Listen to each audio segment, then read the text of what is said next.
이제 작은 소책자 한 장이 나가는데 그 책자가 이제 감리교에서 본문과 제목을 다 보내준 거죠.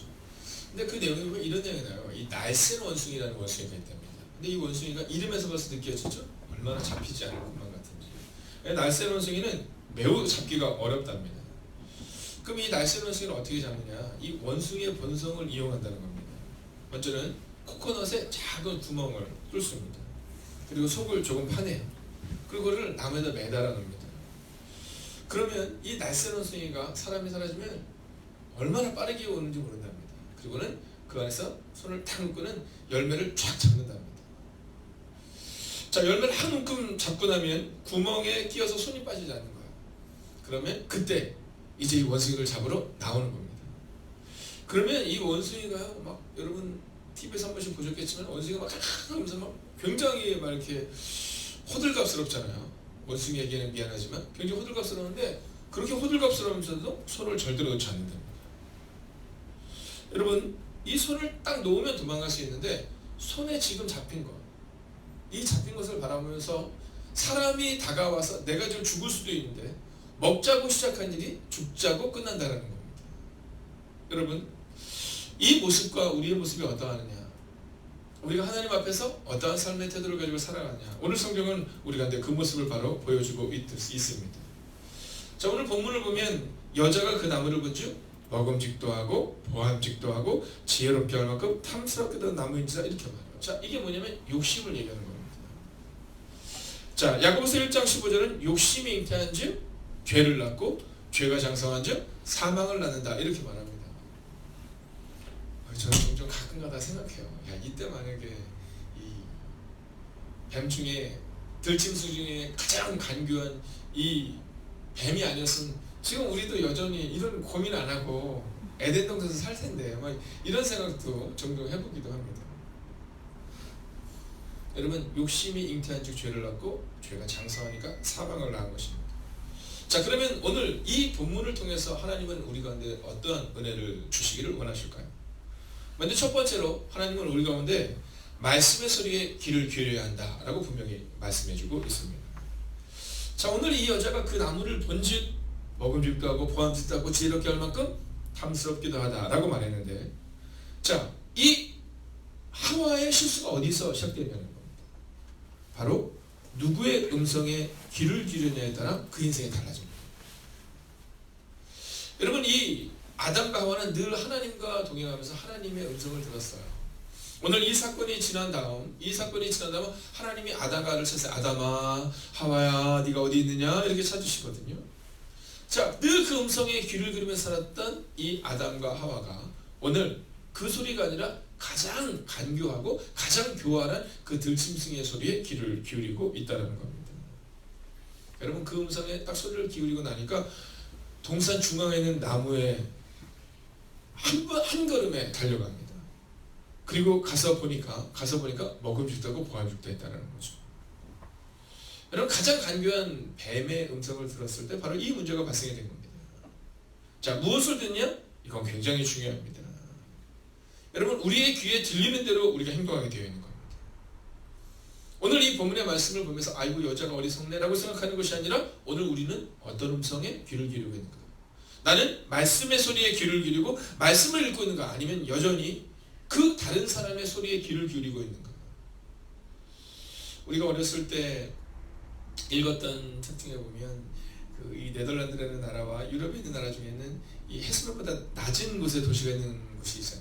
그래서 물이 막 이렇게 막 흘러넘치는데 어떤 아이가 그거를 딱 보고 손가락을 넣다가 손을 넣다가 뭐 막아서 그 도시가 붕괴되면서 막았다 뭐 이런 어렸을 때 그런 얘기를 들었지만 여러분 교회가 넘어지는 것은 가정이 무너지는 것은 처음부터 크게 무너지는 게 아닙니다. 아주 작은 틈입니다. 그 작은 틈이 어디냐면 대부분은 소리입니다.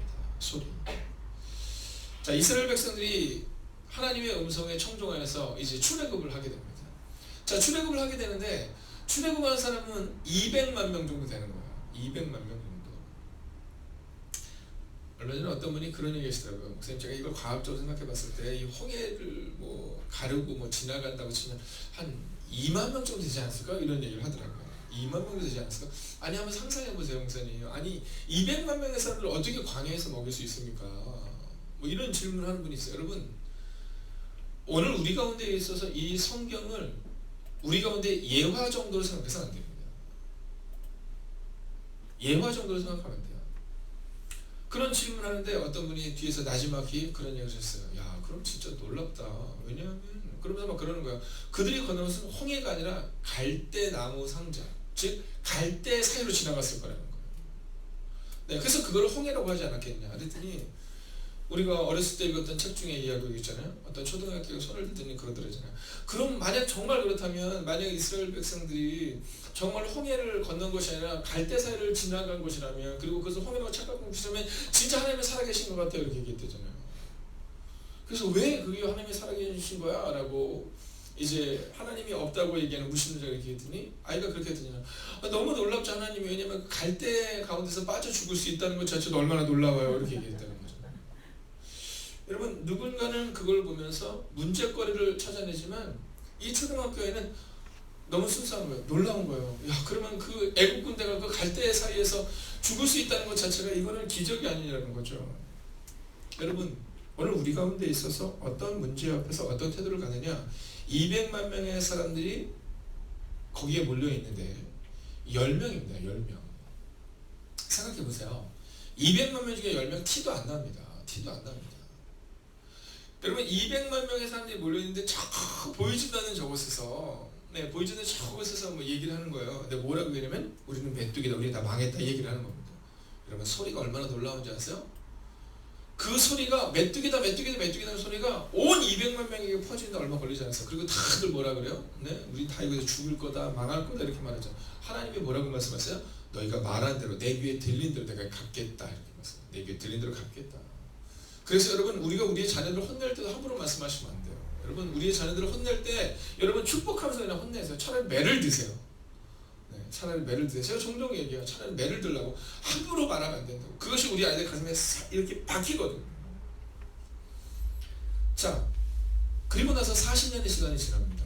40년이 지나고 나서 여리고 성을 정복하는데 그 성이 너무 큰 성이에요. 너무 큰 성이에요. 근데 하나님께서 아주 특별한 명령을 내주셔. 어떤 명령입니까? 너희가 침묵하여 그 성을 돌라라는 거예요. 며칠 동안? 일주일 동안. 참 놀랍죠? 여러분 말 때문에 망한 이스라엘 백성들을 향하여 하나님은 한 가지의 방법을 보여주시는데 오직 묵상하고 침묵하여 이 여리고성이 어떻게 무너지는가 이걸 한번 봐라 이렇게 얘기하는 거예요. 이걸 한번 봐라. 오직 하나님의 방법대로. 오늘 첫 번째로 우리가 어떤 음성에 귀를 기울이고 있는가 여러분 주목하셔야 합니다. 오늘부터 핸드폰을 좀 내려놓으셔야 돼요. 여러분 오늘부터 말씀을 가까이 하셔야 돼요. 여러분 오늘부터 사람을 만나는 것도 좀 지양하셔야 돼요. 아니면 믿음의 사람들이 만나 믿음의 이야기를 해요. 여러분 만나자마자 뭐 하세요? 만나자마자 큐티를 하셔야 됩니다. 여러분 내년 우리 2020년의 목표는 뭐냐면 만나면 그냥 큐티라는 거예요. 네, 가정에서 가족들이 만나도 오늘 어떻게 살았니? 오늘 하나님 말씀하셨니? 오늘 어떤 음성을 들었니? 여러분 반복적으로 물어야 한다는 거예요. 여러분 만나면 교회의 계획 여러분 세우지 마세요. 교회의 계획은 주님이 책임지세요. 무슨 교회의 계획을 세우다가 불만하고 교회의 계획을 세우다가 왜 시험이 됩니까? 우리가 해야 되는 것은 뭐냐면 오직 하나님의 말씀을 듣는 거예요. 그래서 제가 가끔가다 결혼을 하게 되는 젊은 지체들이 이제 인사를 하면 제가 꼭 주는 게 있습니다. 뭐냐면 큐티 책을 꼭 줍니다. 그리고 너희 만나면 무조건 만나자마자 10분 이상 같이 큐티해라 이런 얘기를 합니다. 하나님의 음성을 들어야 돼요. 하나님의 음성을 들어야 돼요. 여러분 젊은 지체들이 결혼할 때 왜 깨집니까? 그 깨지는 이유 중에 하나가 뭐냐면 옆 사람들이 문제예요. 옆 사람들이. 여러분 사랑해서 결혼을 하는데 뭐 가문과 가문이 만나기 때문에 이 소리가 문제인 겁니다. 오늘 이 여자가 그 죄가 들어온 이유는 소리에 둔감했기 때문입니다. 하다림의 소리가 아니라 사단의 소리에 귀를 기울였기 때문이다라는 거죠. 오늘 여러분은 주목하셔야 합니다. 내가 지금 하나님의 음성에 귀를 기울이고 있는가? 아니면 쓸데없는 소리에 귀를 기울이고 있는가? 두 번째, 누구와 함께 있느냐? 이게 중요합니다. 누구와 함께 있느냐? 자, 우리 옆뒤적으로 한번 이렇게 해서 하고요. 제 옆에 있어 주셔서 감사합니다. 한번 인사하겠습니다. 제 옆에 있어 주셔서 감사합니다. 여러분 인사할 때 센스는 얼굴을 보는 게 아니라면서요. 제가 새벽 기도 때 인사 딱 하고 나면 가면서 꼭 사모님이 한마디 하세요. 새벽에는 인사시키지 마세요. 꼭 얘기하거든요. 그러면 뭐 전화 한번 했습니다. 자, 누구와 함께 있느냐? 누구와 함께? 이건 굉장히 중요합니다. 자, 오늘 본문을 보면서 남자분들이 흔히 하는 착각이 있어요. 뭐냐면, 자, 6절 뒤로 넘어가 줄까요? 같이 읽겠습니다. 시작. 여자가 그 열매를 따먹고 자기와 함께 있는 남편에게도 주매 그도 먹은지라. 아멘. 여러분, 이 본문을 보면서 남자분들이 얘기해서 아이고 아담은 무슨 잘못이 있어서 여자 잘못 만나서 뭐 이런 농담합니다. 여러분, 성경을 우리가 대할 때 성경을 진지하게 대해야 됩니다. 여러분, 이것이 과연 아담이 불쌍한 겁니까? 아닙니다. 아담도 불쌍하지만 하와도 불쌍한 겁니다. 자, 왜인지를 한번 볼까요? 자, 오늘 본문을 보면서 이 여자가 그 열매를 먹은 다음에 바로 한 일이 뭐냐면 자기와 가까운 사람에게 그것을 줍니다. 여러분, 죄는요 늘 전파되는 겁니다. 여러분, 전파되는 게 두 가지가 있어요. 첫째는 복음입니다. 복음은요 전파될 수밖에 없어요. 그래서 바울을 뭐라 그래요? 네, 전염병을 가진 자들 이렇게 얘기하잖아요. 숙주다 이렇게 얘기하잖아요. 연병이다. 옛날 성경은 그렇게 얘기하잖아요. 바울, 복음은 전해질 수밖에 없는 겁니다. 그런데 또한 두 번째로 죄도 전해질 수밖에 없는 거예요. 그래서 내가 누구와 함께 있느냐가 중요한 겁니다. 참 신기한 게 뭐냐면 속회를 딱 하잖아요. 속회. 우리 뭐 구역이라고 부르기도 하고 목장이라고 부르기도 하는데 그 소그룹을 할 때 그 소그룹의 구역장이 누구냐에 따라서 목자가 누구냐에 따라서 속장이 누구냐에 따라서 그 분위기가 달라져요. 여러분, 오늘 우리의 마음 가운데 우리가 기억해야 되는 것은 뭐냐면 내가 누구와 함께 있는지를 늘 점검하셔야 됩니다. 왜냐하면 오늘 내가 만나고 있는 5사람이 나인 거야. 여러분, 내 주변에 있는 사람들이 지금 막 힘들어하고 막 아파하고 막 그렇게 막 괴로워하고 고통스러워하고 그러면 똑같은 문제 앞에서 그렇다면 그럼 나를 돌아봐야 되는 겁니다. 여러분, 여러분의 가정은 여러분에게 달려있는 거예요. 오늘부터 마음을 정하세요. 내가 그 열매를 따서 남편에게 줬던 이 화가처럼 나는 복음의 말씀을 우리의 자녀들에게, 우리의 가족들에게, 나의 사랑하는 교우들에게 전하겠다. 그 마음을 가져야 한다는 거예요. 성경에 보면 모세가 하나님의 말씀을 듣기 위하여 하나님의 산에 이제 올라가는 장면이 나옵니다. 근데 올라가고 나서 바로 내려왔는데 좀 늦게 내려와요. 자, 출애굽기 32장 1절을 보면 아주 재미난 표현이 나오는데 출애굽기 32장 1절을 보면 성경은 이렇게 기록합니다. 사람들이 아론에게로 몰려가서 이렇게 말해요. 몰려가서. 여러분, 평생 이 아론의 모습 가운데는요 늘 2인자의 모습인 거잖아요. 그죠? 늘 모세가 어떤 일을 하나님과 직접 대면해드리면 그는 하나님의 음성을 듣지 못하고 사람들은 늘 모세에게서 부르는데 모세가 사라지자 아론에게 몰려가는 겁니다. 몰려갔다라고 표현합니다. 자, 우리를 왜 신을 만들어 달라고 얘기하는데 그때 어떤 짓을 하는지 아십니까? 어떤 짓이죠. 이건 행동단위. 어떤 짓을 하는지 아세요? 야, 너희 가운데 뭐 금귀걸이나 금바지 갖고 와라. 그리고 그걸 가지고 뭘 만들어요? 금송아지를 만듭니다. 그리고 금송아지를 만들어서 뭐라 하냐면 이것이 너희를 이끌어낸 신이다 이렇게 말해요. 너희를 이끌어낸 신이다. 여러분, 근데 이스라엘 백성들을 완전 이상하지 않으세요? 뭐라고 말하냐면 이것이 우리 신이라고 막 얘기 화려하자 아론이 32장 5절을 보면 내일은 이 신이 너희를 이끌어낸 명절이다 이렇게 표현해요. 여러분, 누구와 함께 있느냐? 이건 중요한 겁니다. 자, 오늘 이 여자가 그 열매를 따서 남편에게 주어서 여자가 잘못한 건 아닙니다. 남편이 문제인 겁니다. 남편도 똑같은 겁니다. 그가 그에게 주었을 때 하나님 앞으로 그 여인을 데리고 나가야 돼요. 여러분, 아담은 참 가끔가다 이 아담을 보면서 아담이 뭐하는 인간일까 이런 생각이 들지만 네, 우리랑 똑같으니까 별로 할 말이 없습니다. 하나님이 아담을 찾으세요. 아담아, 네가 어디 있느냐 이렇게 얘기해요. 근데 아담이 하나님 저 부끄러워서 벗어서 숨었어 이렇게 얘기해요. 그랬더니 네가 그 벗은 것을 누가 알려주었느냐 이렇게 얘기해요. 그랬더니 아담이 뭐라고 얘기하는지 아세요? 하나님이 내게 주셔서 함께 있게 한 그 여자 때문이에요 이렇게 말합니다. 여러분, 대부분은 죄를 짓고 나서 내 문제라고 얘기하잖아요. 여러분, 교회에 어떤 상황이 이렇게 발생이 됩니다. 교회에 어떤 상황이 발생됐을 때 저한테 와서 막 얘기를 하시는 경우도 종종 있을 수 있거든요. 그럴 때 제가 생각할 때 이렇게 얘기하잖아요. 저는 괜찮은데 다른 사람이 힘들어요. 저는 괜찮은데 다른 사람이 문제를 제기해 이렇게 얘기해요. 그럼 제가 늘 얘기합니다. 그러면 직접 와서 말씀하라고 하세요. 직접 와서 말씀하라고 하세요. 여러분 오늘 이 여자의 문제가 아니라 아담의 문제일 수 있습니다. 여러분 장로님이 장로님 좀 다 오셔야 되고요. 권사님들 권사님 다 오셔야 되고 집사님들이 집사님 다 오셔야 되는 겁니다. 여러분 하와가 문제를 일으켰을 때 아담이 뭐 했어야 돼요? 너 이게 지금 무슨 짓이냐? 하나님이 우리는 한 몸이라고 얘기했는데 우리 하나님께 나아가자. 하나님께 가서 정말 무릎을 꿇자 이래야 되는데 같이 따먹어요. 그러고 나서 뭐라 하냐면 하나님이 내게 주셔서 문제가 누구한테 있다는 거? 하나님께 있다는 거예요. 왜 하나님 그 여자를 나한테 줬냐는 거죠. 이게 원망인 겁니다. 제가 이번에 신방을 하고 있는데 어느 가정에 가서 신방을 하는데 제가 젊었을 때 지금도 젊지만 어렸을 때 들었던 얘기 생각이 나요. 어떤 아이가 탁 있는데 자전거 있잖아요. 자전거를 딱 어떤 아저씨가 타고 있으니까 애가 와서 와 아저씨 자전거 너무 좋아요. 어디서 땄어요? 그때 이 아저씨가 뭐냐면 이거 우리 형이 사줬어 이렇게 얘기합니다. 이거 우리 형이 사줬어. 그랬더니 와 부러워요. 그랬더니 이 아저씨가 그래요. 야 너도 이런 자전거 사준 형이 있으면 좋겠지? 이렇게 했어요. 그랬더니 그 아이가 뭐라 했냐? 아니요. 저는 그 자전거를 사주는 형이 될 거예요. 저한테 동생이 있는데 그 동생에게 저는 이 다음에 꼭 자전거를 사준 형이 될 거예요. 여러분 참 이타적인 거죠. 우리의 모습 가운데는요 늘 내중심적이에요. 야 저 자전거를 사주는 형이 있으면 좋겠다. 그게 아니라 성숙한 사람은 나는 그 자전거를 사주는 형이 되고 싶다라는 거예요.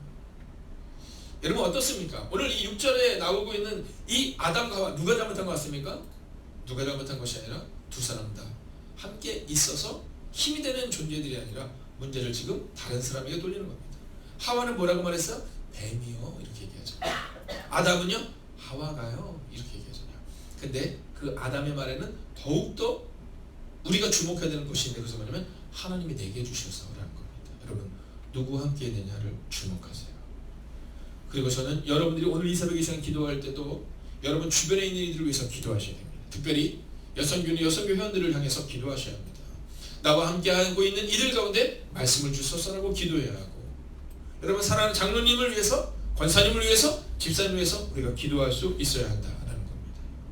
누구와 함께 있느냐? 여러분 문제를 다른 곳에서 찾는 것이 아니라 그 문제는 곧 나에게 있는 문제임을 기억하며 여러분을 바꾸는 오늘이 되시기를 주의 이름으로 축원하겠습니다. 아멘. 이제 말씀을 마치려 합니다. 그렇다면 우리는 어떠한 삶을 살아가야 하느냐? 세 번째로 그리스도 예수의 마음을 품어야 한다라는 겁니다.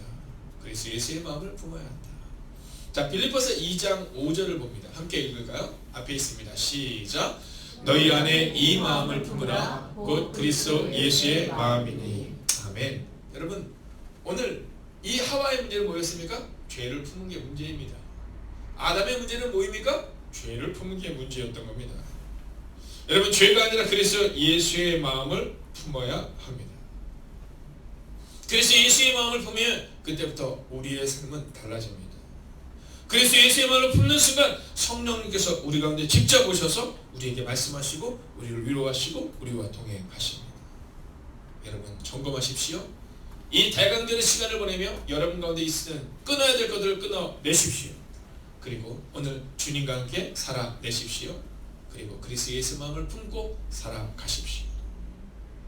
오늘 이 빌립보서 2장 5절의 말씀을 선포한 이 바울은 원래는 화려한 사람이었습니다. 그 바울은 사내들인 공회원이 될 수 있는 여러분 유력한 사람이었습니다. 그는 늘 예루살렘에서 가장 화려한 공간에 있었습니다. 나면서부터 로마인이었습니다. 여러분 부러울 것이 없는 사람 그가 바로 바울이었습니다. 근데 그가 예수님을 만나고 그가 어디로 가요? 여러분 성경이 기록하고 있는 것처럼 그는 아라비아 광야로 갑니다. 여러분 그는 사람이 없는 아무도 없는 곳으로 갑니다. 그곳에서 그는 그리스도 예수의 마음을 품어서 살아냅니다. 여러분 세례 요한이 어디에서 외칩니까? 유대 광야에서 외칩니다. 여러분 제사장이었습니다. 아버지가 제사장이었고 그도 제사장이 될 수 있는 사람이었습니다. 그러나 그리스도 예수의 마음을 품자 400년간의 침묵기를 깨고 그는 유대 광야에서 그리스도 예수가 올 것이다 라고 선포하고 외칩니다. 여러분 이번 대강절의 시간을 통해 소음 가운데 있지 마십시오. 문제 가운데 있지 마십시오. 절망 가운데 있지 마십시오. 오직 그리스도 예수의 마음을 품어서 하나님과 대면하여 살아가시는 이번 대강절의 시간이 되기를 주의 이름으로 축원하겠습니다. 아멘. 기도하겠습니다. 살아계신 아버지 하나님, 오늘 이 새벽의 시간 우리의 마음 가운데 가장 중요한 그 한 가지가 무엇인가를 점검할 수 있기를 원합니다. 혹시 우리의 마음 가운데 죄가 자라나고 있다면 죄의 씨앗을, 죄의 뿌리를 끊어내어 주시옵시고, 이제 그리스도 예수의 마음을 품을 수 있는 하나님의 사람들이 되게 하여 주시옵소서.